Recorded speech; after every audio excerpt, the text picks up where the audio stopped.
Question is the greatest 5 digit integer divisible by 93 is dash. ठीक है, तो हम क्या करेंगे, सबसे पहले जो ग्रेटेस्ट 5 डिजिट इंटीजर है वो होगा 5 टाइम्स 9 और 93 से हम उसको करेंगे डिवाइड। 93 वन जा 93, 6 बचा 9 नीचे। अब 69 93 से छोटा है तो मेरे को यहाँ 0 लेना पड़ेगा और साथ ही मैं इस 9 को भी नीचे ले लूँगा।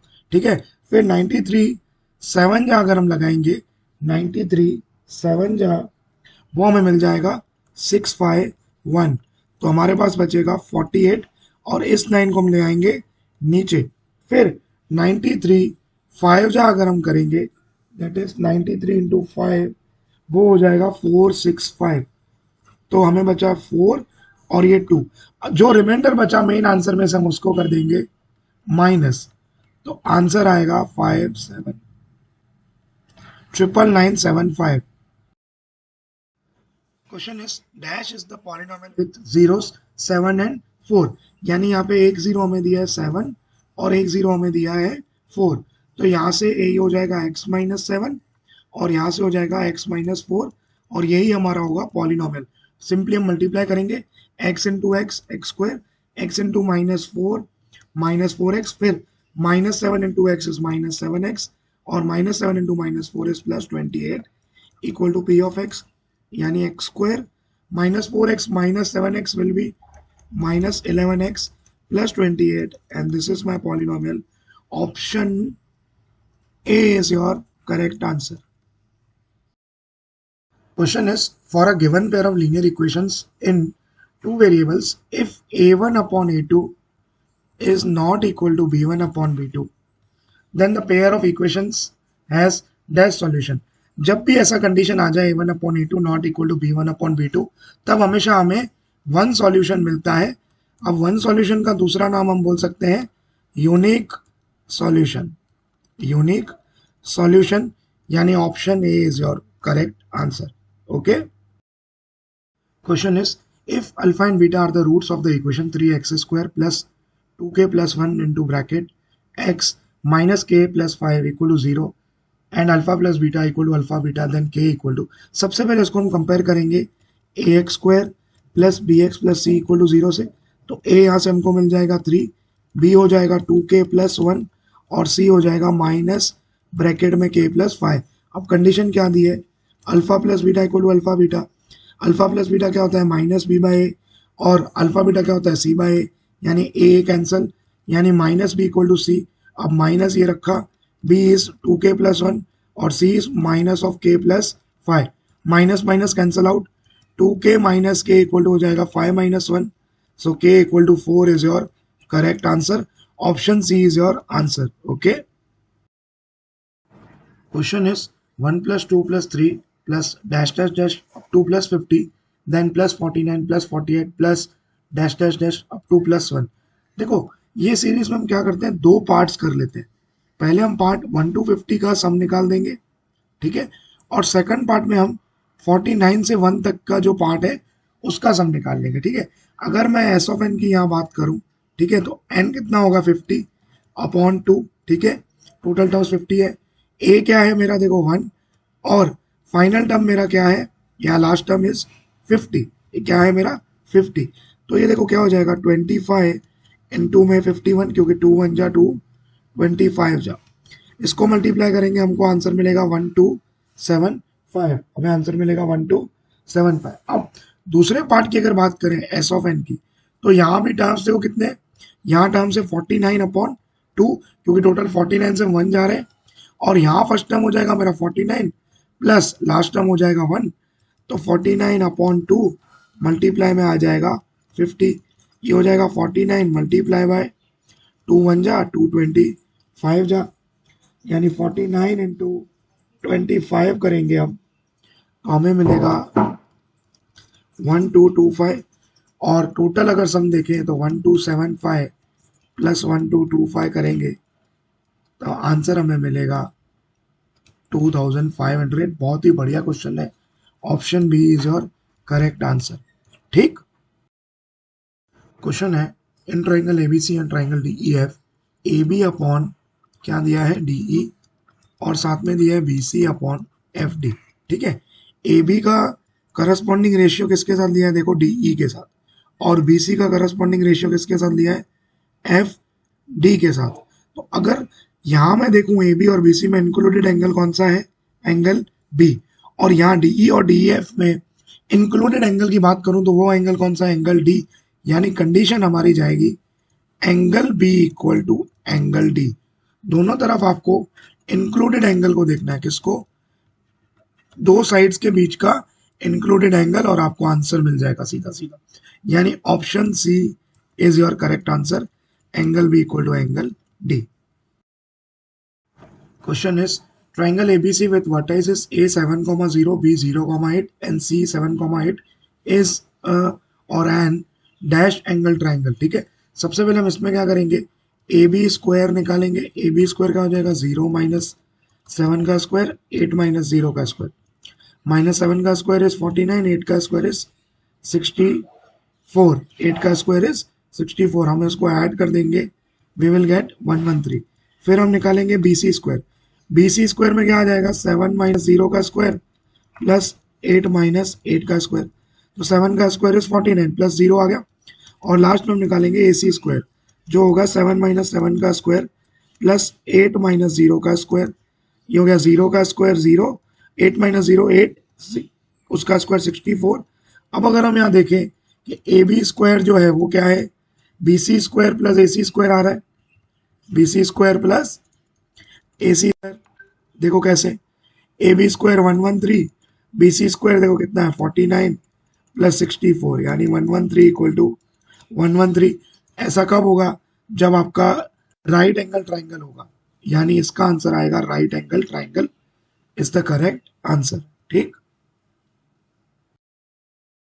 Question is if sine theta equal to a upon b then cos theta equal to dash. Okay, हम आइडेंटिटी जानते हैं, क्या जानते हैं, sine square theta plus cos square theta क्या होता है, हमेशा 1। तो यहाँ से देखो कॉस स्क्वायर थीटा क्या आ जाएगा, 1 माइनस साइन स्क्वायर थीटा, यानी 1 माइनस ए अपॉन बी का स्क्वायर, तो ये हो जाएगा 1 minus a square upon b square, तो ये हो गया b square minus a square upon b square. LCM लिया ना, तो कॉस स्क्वायर थीटा क्या है, b square minus a square upon में बी स्क्वायर, स्क्वायर हटाएंगे तो स्क्वायर रूट लग जाएगा, तो स्क्वायर रूट के अंदर B square minus a square same, और स्क्वायर रूट बी स्क्वायर, ये क्या हो जाएगा, देखो B square minus a square upon में बी। ठीक है, ये सी वाला ऑप्शन करेक्ट है। Question is quadrilateral ABCD circumscribes a circle। ठीक है, if AB equal to 7.2 centimeter, BC equal to 8.5 centimeter and DA equal to 6.9 centimeter, then CD equal to dash। जब भी ऐसा क्वेश्चन आए क्वाड्रिलेटरल सर्कमस्क्राइब करे circle को, तब हमेशा याद रखना जो ऑपोजिट साइड्स का सम होता है वो इक्वल होता है। यानी ए बी के ऑपोजिट क्या है, सी डी, वो किसके बराबर होगा, A D plus B C के। ऑपोजिट साइड्स का सम हमेशा इक्वल होता है जब भी क्वाड्रिलेटरल सर्कमस्क्राइब करे सर्कल को। यानी हो गया 7.2, सी डी हमें फाइंड करना है, A D is 6.9, B C is 8.5, तो 7.2 plus C D equal to ये हो जाएगा 14.4, तो सी डी आया हमारे पास, ये हो जाएगा 15.4, सॉरी 15.4, तो सी डी यहाँ से आ जाएगा 15.4 minus 7.2, C D is 8.2। Okay, question is the difference of circumference and radius of circle is 18.5 centimetre. यानी सर्कमफ्रेंस ऑफ सर्कल होता है 2 पाई आर माइनस रेडियस होता है आर इज 18.5। यहाँ से हम आर कॉमन ले लेंगे, हमें बचेगा 2 पाई माइनस 1 इक्वल टू 18.5, तो ये हो जाएगा आर 2 इंटू 22/7 लिख सकते हैं हम, minus 1 equal to 18.5, R equal to 2 into 22, 44/7 minus 1 equal to 18.5, यानी आर इंटू ये हो जाएगा 44 माइनस 7/7 इक्वल टू 18.5, तो R into 44 minus 7 is 37/7 equal to 18.5, तो आर इक्वल टू यहाँ से हो जाएगा 18.5 को लिख रहा हूँ 185/10, ये 7 डिवाइड वाला सामने मल्टीप्लाई में गया और मल्टीप्लाई वाला 37 नीचे आ गया, ठीक, 37/7। अब देखिए कटिंग करेंगे, 37 बन जा 37, 37 5 जा इज 185, 5 1 जा 5, 5 2 जा 10, आर हमें मिला 7/2, ठीक है। अब हमें फाइंड करना क्या है, सरकमफ्रेंस फाइंड करना है, क्वेश्चन में बोला है। तो सरकमफ्रेंस देखो क्या होता है, 2 पाई आर, तो 2 into pi is 22/7, R is 7/2, 7 7 cancel out, 2 2 cancel out, answer is 22 centimetre. बहुत ही बढ़िया question. Question is, if the radius of a sphere is doubled, its volume becomes dash times the volume of the original sphere. Okay, अगर हम radius r consider करते हैं तो volume of sphere देखो क्या हो जाएगा, 4/3 पाई आर क्यूब, ठीक है। अब now radius is doubled, radius क्या हो रहा है, डबल हो रहा है, यानी 2r हो रहा है, तो वॉल्यूम न्यू क्या हो जाएगा, देखो 4/3 पाई, r की जगह हम क्या लिख देंगे, 2r की पावर 3, तो ये हो जाएगा 4/3 पाई आर क्यूब, और 2 का क्यूब हो जाएगा 8। ये तो क्या है, वो ओरिजिनल वॉल्यूम है, तो 8 टाइम्स हो जाएगा ओरिजिनल वॉल्यूम के, यानी 8 इज द करेक्ट आंसर। यहाँ सिंपल लगा, और मैं आपको बताऊं, जितना भी रेडियस दिया हुआ हो और ऐसा क्वेश्चन आए वॉल्यूम ऑफ स्फीयर का, आप सिंपली रेडियस को क्यूब कर दो, जैसे यहाँ डबल था तो 2 की पावर 3 देखो क्या हो जाएगा, 8, ऐसे भी आंसर आ जाता, ठीक। Question is, if the mean of the following frequency distribution is 2.6, then y equal to, ठीक है, ये xi लिखा है मैंने fi, सबसे पहले हम इनको मल्टीप्लाई कर देंगे, 1 into 4 4, 2 into 5 10, 3 into y 3y, 4 into 1 4, 5 2 जा 10, और हम यहाँ निकाल देंगे सिग्मा fi xi, यानी इन सबका टोटल 4 + 10 14 + 4 18, और 10 ये आ गया 28 + 3y, और इस तरफ हम निकालेंगे सिग्मा fi, 4 + 5 9 + 1 10 + 12 12 + y। अब हम जानते हैं मीन एक्स बार क्या होता है, देखो sigma F I x I upon में सिग्मा एफ आई, तो एक्स बार कितना है 2.6, मैं उसको लिख रहा हूँ 26/10, पॉइंट हटा रहा हूँ, F I x I, sigma F I x I is 28 + 3y upon sigma F I is 12 + y। इसको कट करेंगे, 2 से 2 13 जाए, एंड दिस बिकम्स 2 5 जा, अब 13, ये 12 + y आ जाएगा इसकी तरफ, 12 + y, और 5 इंटू ये हो जाएगा 28 + 3y, 13 into 12 is 156 plus 13 into y is 13y, 28 into 5 is 140 plus 5 into 3 is 15y, तो 13y minus 15y इक्वल हो जाएगा 140 minus 156, तो -2y equal to -16, minus minus cancel out हो जाएगा, y equal to 16/2, y equal to 8 is your answer. 8 को आप टिक कर देंगे, आगे बढ़ेंगे। State whether the following statements are true or false। 13 number है, the probability of an impossible event is 0, true। impossible event की probability हमेशा क्या होती है, 0। 14 नंबर में बोला if 7 is one of the zeros of the polynomial p of x equal to x square plus kx minus 105, then k equal to 15। Check करना है, ठीक है। तो p 7 रख देंगे तो पॉलिनोमियल का वैल्यू क्या आ जाएगा, 0, x की जगह 7 प्लस k इंटू 7 माइनस 105, तो 0 equal to 49 plus 7k minus 105, तो 0 equal to 7k, 49 minus 105 is 56, तो ये हो जाएगा 56 equal to 7k, k equal to 56/7, k का वैल्यू आया 8, और हमसे पूछा 15, यानी 14 का आंसर शुद्ध भाषा में आ जाएगा फॉल्स, ठीक। 15th क्वेश्चन बोला है ट्रू और फॉल्स ही है। The discriminant of the equation x² minus 26x plus 169 equal to 0 is 0, ठीक है। सबसे पहले हम डिस्क्रिमिनेंट चेक कर लेंगे, d equal to b² minus 4ac, b क्या है -26 का square, -4 into a is 1 and c is 169, 26 का स्क्वायर इज 676, -4 इंटू 169 करोगे आंसर 676 ही आएगा, यानी डिस्क्रिमिनेंट आया हमारा 0। This means this statement is true, this statement is correct, तो ट्रू आंसर आएगा 15 का ट्रू।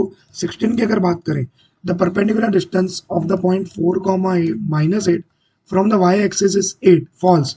हमें जब भी y एक्सिस पूछा है तो x कोऑर्डिनेट उसका डिस्टेंस हो जाएगा, यानी डिस्टेंस आना चाहिए 4, और हम हमसे कहा है कि डिस्टेंस 8 है, तो ये हो गया फॉल्स, ठीक है। Question is, in a circle with radius 10 centimeter, radius is 10 centimeter, the angle of two sectors are 32 degree, theta 1 is 32 degree and theta 2 is 80 degree. Find the ratio of area of these two minor sector. ठीक है, यानी minor sector 1 की formula अगर मैं लगाऊं तो मैं लिखूंगा pi r square theta 1 upon में मैं लिखूंगा pi r square theta 2. Pi pi cancel, r square cancel. क्यों? क्योंकि रेडियस सेम है, यानी थीटा 1 अपॉन थीटा 2 का ही हमें रेशियो निकालना है, विच इज 32 अपॉन 80. 16 टू जा 32, 16 5 जा 80.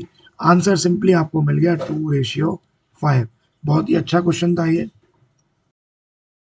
Question is, for a given frequency distribution, if m minus x bar equal to 2 and m plus x bar equal to 38, find z. Simply हम क्या करेंगे, पहले दोनों इक्वेशंस को ऐड कराएंगे. तो m प्लस m बन गया 2m, माइनस एक्स बार प्लस एक्स बार कैंसिल आउट, 2 प्लस 38 हो गया 40. यहाँ से m आ गया 40 अपॉन 2, m आपको मिल गया 20. m 20 मिल गया, इस इक्वेशन में डाल दो. 20 minus X bar equal to 2, तो एक्स बार आपको यहाँ से मिल जाएगा 18. अब निकालना है हमें z. z क्या होता है, 3m माइनस 2x बार. तो 3 इंटू 20 m है और 2 इंटू 18, यानी 3 इंटू 20 60 माइनस 2 इंटू 18 36. आंसर आपको मिल गया 24. ठीक है. नंबर 19 में बोला है what is the LCM of 72 and 225. आओ निकालते हैं. Factorisation, prime factorisation. 236 जा, 218 जा, 29 जा, 3 3 जा एंड 3 1 जा, यानी 72 इक्वल टू मैं लिख सकता हूँ 2 की पावर 3, 3 की पावर 2, क्योंकि 2 3 बार है और 3 2 बार. फिर हम निकालेंगे 225 का, 3 से डिवाइड करेंगे 375 जा, अगेन 3 से डिवाइड करेंगे 325 जा, 5 5 जा एंड 5 1 जा, यानी 225 को हम लिखेंगे 3 की पावर 2 इंटू 5 की पावर 2, यानी एलसीएम आ जाएगा. देखो 2 की पावर 3 आएगा, एक 3 की पावर 2 और एक बार 5 की पावर 2. 2 की पावर 3 इज 8, 3 की पावर 2 इज 9 और ये आ जाएगा 25. 25 इंटू 8 अगर हम करेंगे तो 200 into 9, answer is 1800. LCM is 1800. ठीक. क्वेश्चन 20 में बोला है the roots of the quadratic equation 6x square minus 13x plus m equal to 0 are reciprocal of each other, then find m. देखो सबसे पहले हम इसको कंपेयर करेंगे a x square plus b x plus c से, और हम A B C लिख देंगे. ए है आपका 6, बी है माइनस 13 और सी है आपका है. मैंने पहले भी बताया जब रूट्स रेसिप्रोकल होते हैं ना, तब एक फॉर्मूला याद कर लो, ए इक्वल टू सी. अब ए है 6 और सी है एम, यानी एम का सीधा सीधा वैल्यू हमको मिला 6. M equal to 6 is your answer. Question number 21 में बोला है the graph of p of x equal to X square minus 6x plus 9. ठीक है, क्या होगा. देखो इसमें हम क्या कर सकते हैं, प्राइम फैक्टराइजेशन से भी जा सकते हैं, डिस्क्रिमिनेंट मेथड से भी जा सकते हैं. प्राइम फैक्टराइजेशन अगर करें तो ये हो गया x square minus 3x plus 9, x common x minus 3 minus 3 common x minus 3, zeros निकालना है तो इक्वल टू 0 ले लेंगे. ठीक है, तो x minus 3 into X minus 3 equal to 0, यानी x माइनस 3 का होल स्क्वायर 0, यानी x माइनस 3 कितना आया 0, तो x इक्वल टू क्या आया 3. अब देखो x की कितनी वैल्यू आ रही है, एक ही वैल्यू आ रही है, तो ये x एक्सेस को केवल एक ही पॉइंट पे इंटरसेक्ट करेगा, यानी 21 का आंसर आएगा बी. 21 का आंसर आएगा b, intersect the x axis at 1 point. Similarly अगर 22 की बात करूं तो वो हमारे पास x square minus 13x plus 40. ठीक है, 40 के दो फैक्टर्स मल्टीप्लाई करें तो 40 आए, प्लस करें तो 13 आए, 8 5 जा, बहुत इजी है. X square minus 8x minus 5x plus 40, तो x कॉमन x माइनस 8 लिखा, माइनस 5 कॉमन x माइनस 8, यानी यहाँ से x माइनस 5 और x minus 8 equal to 0. Simply आप देख पा रहे हो x की कितने वैल्यू आ रहे हैं, दो वैल्यू आ रहे हैं, यानी ये x एक्सिस को इंटरसेक्ट करेगा 2 पॉइंट्स पे. ये इंटरसेक्ट करेगा कितने पे, 2 पॉइंट पे. ठीक है. 23 नंबर की अगर बात करें 1 माइनस कॉस स्क्वायर थीटा, भाई आइडेंटिटी होता है साइन स्क्वायर थीटा के बराबर. 24 नंबर, अब इधर 23 में आएगा साइन स्क्वायर, यहाँ ले गए इसको. 1 प्लस 10 स्क्वायर थीटा, ये होता है सेक स्क्वायर थीटा के बराबर, यानी यहाँ से इसको ले गए सी के पास. ठीक.